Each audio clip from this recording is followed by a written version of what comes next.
असेतु सिन्धुपर्यन्ताय यस्य भारतभूमिका पितृभू पुण्यभूमिश्चैव स वै हिंदूरिति स्मृतः।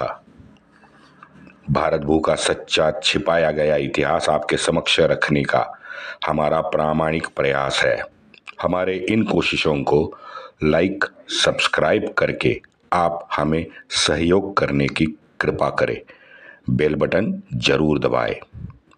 आज तक हमने इतिहास में ईसा पूर्व 326 से 1857 का कुछ अनदेखा अनसुना जो इतिहास है वो उजागर करने की कोशिश की है। इससे आगे निजाम, मराठा और राजपूतों का इतिहास शेष है। कृपया सहयोग करें, वरना YouTube से ये हमारा इतिहास भी ओझल होने की आशंका है। वंदे मातरम। जय जय श्री राम। योगेश अनंत काले सभी सुनने वालों को प्यार भरा नमस्कार। 1488 38 साल 8 महीना 8 दिन के बाद शासन करने के बाद बेलोल ने जाने से पहले अपनी सल्तनत को बंटवा दिया। बेटा बरबक को जौनपुर दे दिया, कर्रा माणिकपुर आलम खान को दे दिया, बहरीच अपने भतीजे शहजादा मोहम्मद फारमूली उर्फ काला पहाड़ को दे दिया, आजम हुमायूं को लखनऊ और कालपी दे दिया तथा बदायूं खान जहान के नाम कर दिया।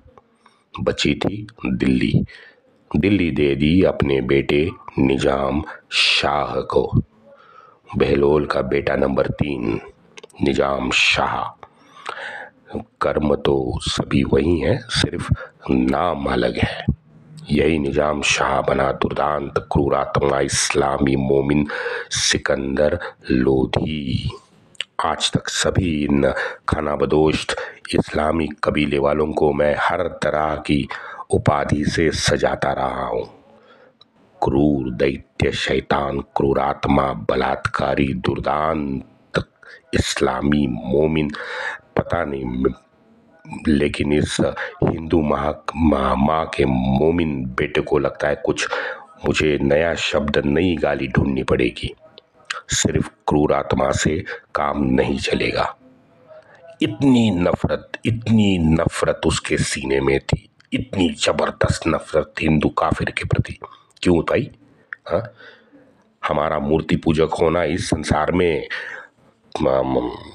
सबसे घटिया काम है, तो उसके लिए तू मेरा जीना दुश्वार कर देंगे। हिंदुस्तान में नहीं रहेगा तो कहाँ रहेगा बताओ? सत्ता और बल के आधार पर पूरी की पूरी नस्ल सिकंदर लोधी खत्म करना चाहता था। 1400 साल से दूसरे को लूट के, दूसरे को काट के ऐश करने वाले ये इस्लामी बांडगुड़ है। बांडगुड़ हमारे ये मराठी का शब्द है बांडगुड़। बांडगुड़ एक वेल होती है, प्रजाति है। ये प्रजाति सिर्फ दूसरे वृक्ष या बड़ा जो झाड़ होता है उसका सहारा लेकर ही जी पाती है। खाना भी उसी वृक्ष का ये प्रजाति छीनती है। इसलिए मैंने कहा कि ये सिकंदर लोधी इस्लामी बांडगुड़ था। दूसरा उदाहरण देखो, अभी 100, 125, 150 साल हो गए इन्होंने पैसा देखा, ये अरबों ने, लेकिन वो भी पैसा वो उन्हें कहाँ से मिला? धरती माँ की चीर फाड़ करके अंदर से ऑयल जब निकाला तो उन्होंने पैसा देखा। नीतिमत्ता क्या होती है, प्रेम, आस्था, सृजनता क्या होती है? हाँ, आज तक कोई मशीन हो या किसी प्रकार के ज्ञान से इन्होंने मानव जाति की कुछ सेवा की है? क्या किया इन दो अरब इस्लामियों ने? सोचने वाली बात है। भारतीयों ने किया, यूरोपियन ने भी मैं मानता हूं किया, अमेरिका, चीन, ऑस्ट्रेलिया, सभी, अफ्रीका, सभी कुछ न कुछ तो कर रहे थे, करते आए हैं, आज भी कर रहे हैं। लेकिन इन्होंने आज तक क्या किया? 640 से आज तक लगभग 1600 साल हो गए हैं। मित्रों, मैं हमेशा सोचता हूँ अगर इस दुनिया में ये नहीं होते तो, माना कि हाइपोथेटिकल है लेकिन सोचने में मैं मजबूर हो जाता हूँ। इक्का दुक्का और मेरे पिता समान जिसे मैं मानता हूँ एपीजे सर जैसे, लेकिन उनके भी हाथ में, एक हाथ में कुरान था तो दूसरे हाथ में गीता भी थी। चलो, लेकिन मैं मानता हूँ कि ये सच्चे मुसलमान थे, तो ये अगर ऐसे 100-200 अगर हम छोड़ दें तो बाकी सोचने वाली बात है। चलो, आज का एपिसोड हमें आगे बढ़ाना है तो इसे सब पीछे छोड़ते हैं, सिकंदर लोधी की बर्बरता की कहानी पर आते हैं।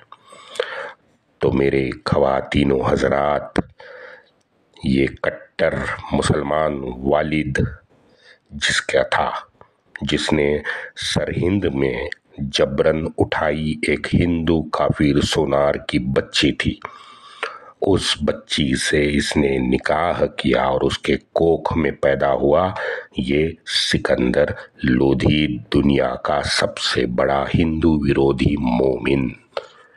ये इतना क्रूर और विषैला हो गया था कि नियमतुल्लाह अपनी पुस्तक तहरीक खान जहान लोधी में सिकंदर को कसाई कहता है। नियमतुल्लाह आगे कहता है कि सिकंदर सोने जैसा मनोहर दिखता था, लेकिन उसका हृदय काले पत्थर से ज्यादा काला था। मेरे ख्याल से तो ये हमारे मुल्ला मौलवी कथाकार नियमतुल्लाह को भी अब काफिर मानेंगे।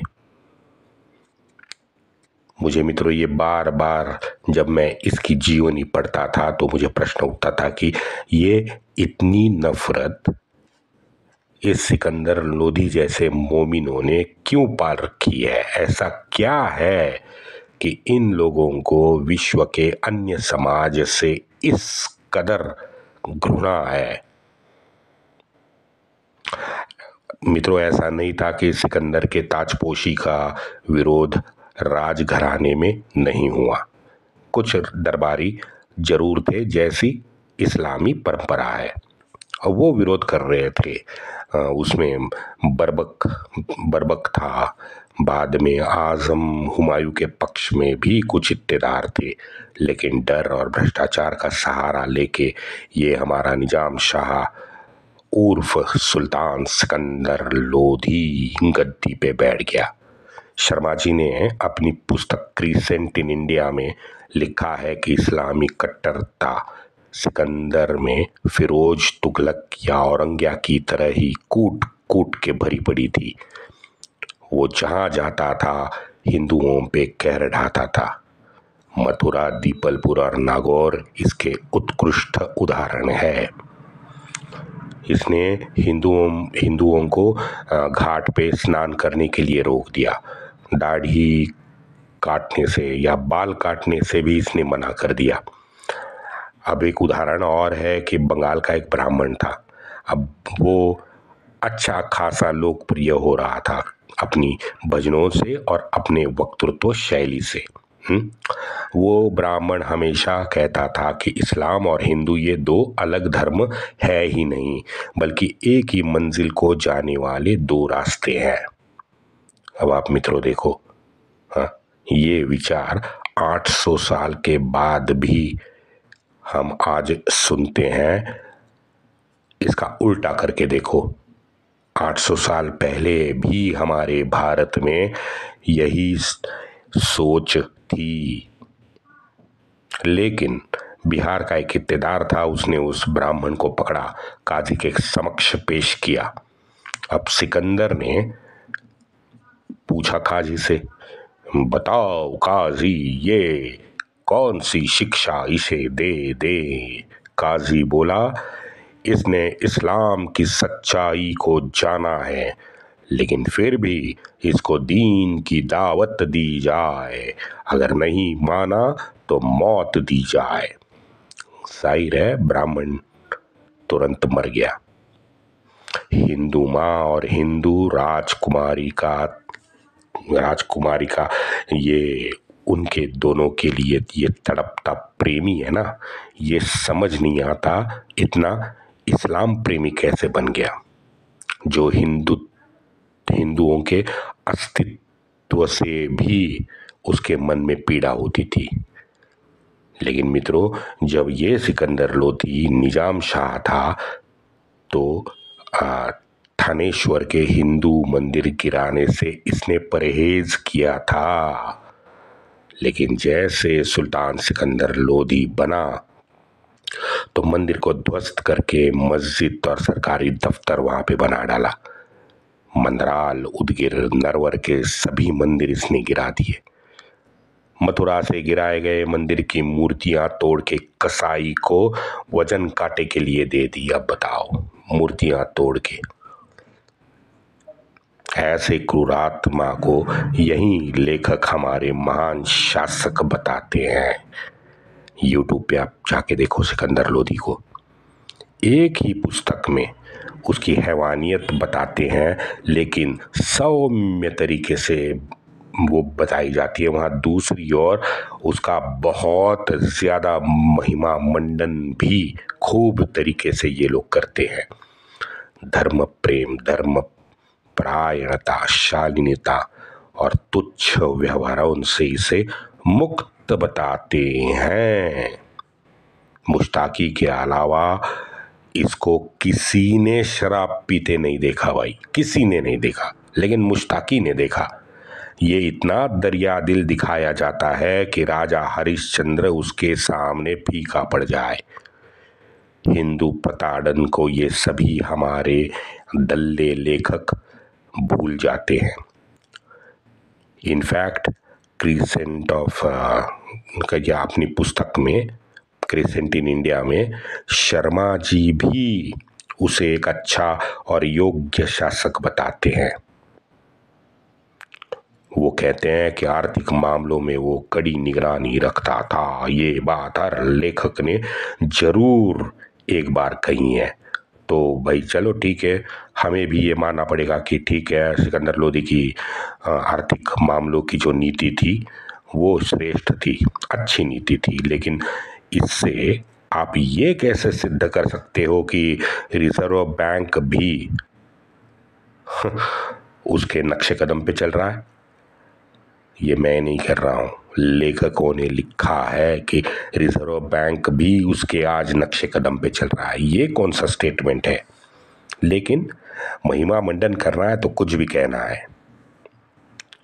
अब ये सब और ये दिल्ली का मफलर वाला, ये दोनों की ये बात है ना, ये एक समान है। पता है क्यों? दोनों बेताल है, झूठे हैं, कपोल कल्पित बयान देने में दोनों माहिर है। ये हमारे वामपंथी लेखक और ये दिल्ली का हमारा मफलर वाला। पता नहीं इन सबको अकबर, फिरोज शाह, शेर शाह, ये सिकंदर लोधी, अहमद शाह इतना विशेष प्रिय क्यों है? इसका महिमा मंडन करते ये लोग नहीं थकते। सीधी बात है, एक इंसान के तौर पे जरूर शिस्त प्रिय, आर्थिक नीति ठीक करने वाला वो होता होगा, मैं ना नहीं कह रहा हूं, लेकिन था तो इस्लामी मोमिन। शासनकर्ता के तौर पे हमें उसको देखना पड़ेगा ना। उसके भाई आलिम खान हो, भतीजा आजम हुमायूं हो, चाचा ईसा खान हो, सबको तो निपटा दिया इसने। बर्बक ने विरोध किया, बर्बक दिल्ली नहीं ले पाया, लेकिन जौनपुर में उसने कब्जा कर लिया। जौनपुर को तो इन्होंने, इस जाहिल मोमेडियन सरदारों ने वेश्या बना दिया है, वेश्या। जौनपुर का इतिहास आप देखो, हर साल कोई ना कोई विद्रोह, हर समय लूट, मार काट, बलात्कार। जौनपुर की जनता पूरी तरह से 400-500 साल से पिस रही थी, और यही इसका नतीजा था कि राजपूत बजकोटी जाति जो है वो विद्रोह करने के लिए खड़ी हो गई। उसका नेता था जुगा। इन्होंने बर्बक के जौनपुर में बहुत सारा इलाका मुक्त करके अपने हाथ में ले लिया। ये देख के फिर सिकंदर को दिल मिलाना तो था ही। जौनपुर गया, बर्बक को हटा के वहाँ उसने बर्बक को ठिकाने में भेज दिया कैद करके। ये होने के बाद भी जौनपुर पे कब्जा करने और एक मोमिन मैदान में आ गया, हुसैन शर्की। शर्की ने जुगा राजपूतों के साथ में हाथ मिलाया। ये देख के सिकंदर और तिल मिला गया, उसके अंदर का मोमेडियन जाग गया। उसने शर्की को संदेशा भेजा, शर्की तू मोमेडियन है, काफिर से युद्ध करना ही तुम्हारा फर्ज है, उनसे हाथ मिलाना शिर्क कहलाया जाएगा। हुसैन शर्की जानता था कि ये दोगले मोमिन सिकंदर के मन में एग्जैक्टली क्या है। शर्की ने काफिरों का साथ नहीं छोड़ा। हालांकि शर्की खुद इस्लामी था और यह अच्छी तरह से जानता था कि हमारे ये इस्लामी भांडों की फितरत क्या होती है। सिकंदर के गिद्ध फौज ने अब रुख किया कुटुंब के राजा बलभद्र राय की ओर और उन्होंने वही रणनीति अपनाई जो मोहम्मद कासिम से लेके गियासुद्दीन, फिरोज, घोरी, बलबन, खिलजी, ये सब ने अपनाई। कुतुब शहर और राजा की फौज से पंगा ना लेते हुए दूर दराज रियासत के सीमा क्षेत्र में इन्होंने घुसपैठ की, जम के मार काट की, खड़ी फसल को जला डाला, जबरन धर्मांतरण किया, हिंदू महिला बच्चों का अपहरण किए, उनको बेच देने का काम किया, सारे मंदिरों की तोड़फोड़ की तथा मस्जिदों को खड़ा कर दिया। ये सब छोड़ो, ये सिकंदर को बाग बगीचे से क्या चिढ़ती पता नहीं है। साला जहां गया वहां के बाग बगीचों को भी इसने उजाड़ दिया। अब ये क्या मानसिकता है? क्या कुरान में ये सब लिखा है क्या? वंदे मातरम।